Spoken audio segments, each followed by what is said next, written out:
Ethan Cole had faced million-dollar deals and ruthless boardrooms, but nothing terrified him more than a first date after years of being a single dad.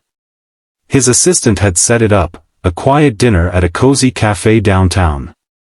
But fate, as usual, had other plans. He arrived right on time, dressed in a crisp shirt and holding 3 small hands.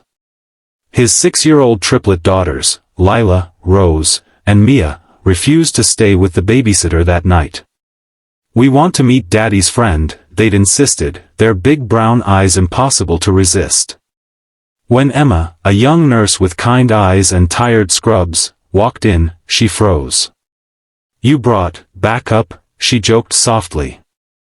Ethan flushed with embarrassment. "This wasn't the plan. I can reschedule."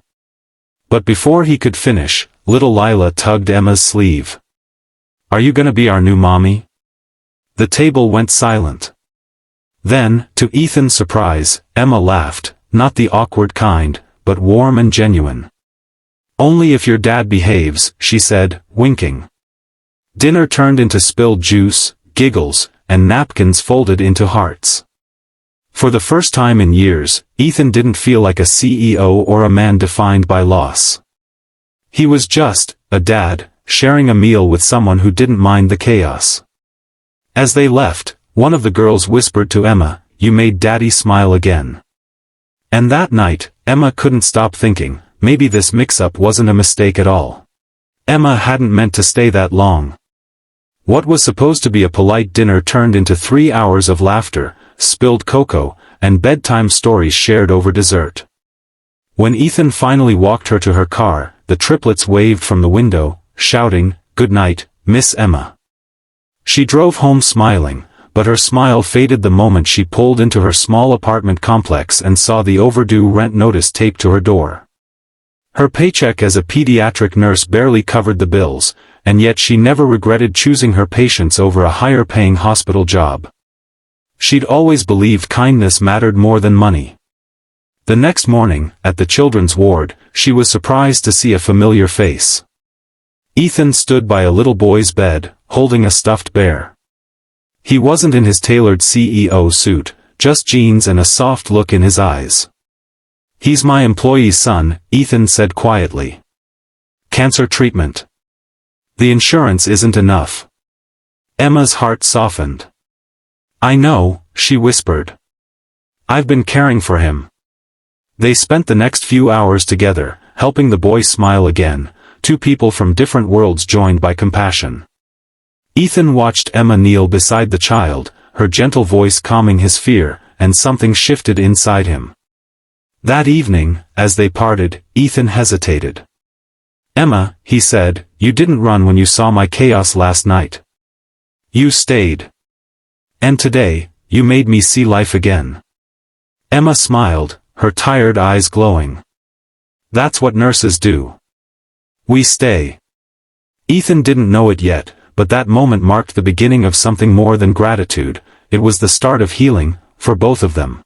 3 days later, Emma was finishing her shift when she heard laughter echo through the hospital hallway, the kind that made people turn their heads and smile. Then she saw them, Ethan and his triplets, each holding a tiny bouquet of daisies. "Delivery for Nurse Emma," little Rose announced proudly, her voice bouncing off the walls. Emma knelt down, touched beyond words. "For me? What's the occasion?" Ethan smiled, a little shyly. "The girls wanted to thank you. They said you made me smile again." It wasn't just the flowers that warmed her heart, it was the sincerity behind them. Most people didn't see her. But Ethan did. They sat in the hospital garden afterward, watching the girls chase butterflies. "You know," Ethan said quietly, "after my wife passed, I stopped going out. The girls became my whole world. I thought that was enough." Emma listened, her eyes soft. "You did what any good father would do. But even dads deserve to smile too." Her words lingered in the air like sunlight. Ethan looked at her, realizing how naturally she fit beside them, the calm in his storm, the warmth he'd forgotten he needed. Before leaving, little Mia tugged on Emma's hand. Can you come to our house? Daddy makes pancakes. Ethan chuckled. They won't take no for an answer. Emma laughed too. Then I guess it's a date, with 4 people. As they drove away, Emma stood watching the car disappear into the dusk, a feeling she hadn't known in years blooming quietly inside her. Maybe, just maybe, this wasn't just kindness anymore. It was something deeper finding its way into all their hearts. Saturday morning came with the smell of pancakes and laughter echoing through Ethan's kitchen. The triplets had decorated the table with paper hearts and glitter, their version of fancy breakfast. When Emma knocked on the door, the girls rushed to greet her, wrapping their arms around her legs. "Miss Emma. We made you a seat," they chirped. Ethan appeared behind them, flour on his cheek and a grin that made Emma's heart skip. "I hope you like slightly burnt pancakes," he joked. They ate, talked, and giggled through syrupy chaos. Emma hadn't laughed like that in years, not since her mother's illness, when every day had felt like a race against exhaustion and worry. For once, she felt part of something again. After breakfast, the girls dragged her to the living room to show their drawings. One caught Emma's eye, 4 stick figures holding hands under a bright yellow sun. Written on top were the words, "Our family." Her throat tightened. Ethan noticed. "They draw what makes them happy," he said softly.